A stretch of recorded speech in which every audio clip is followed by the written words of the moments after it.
शयानम् सिन्धूरारुणविग्रहाम् त्रिनयनाम् माणिक्यमौलिस्फुरत्तारानायकशेखराम् स्मितमुखीमापीनवक्षोरुहाम् पाणिभ्यामणिपूर्णरत्नचषकम् रक्तोत्पलम् बिभ्रतीम् सौम्याम् रत्नघटस्थरक्तचरणाम् ध्यायेत्परामम्बिकाम् अरुणाम् करुणातरङ्गिताक्षीम् धृतपाशाङ्कुशपुष्पबाणचापाम्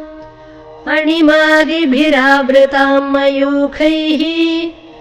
अहमित्येव विभावये भवानी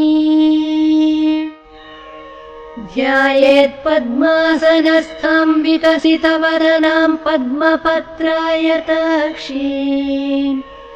हेमाभाम् पीतवस्त्राम् करकलितलसद्धेमपद्म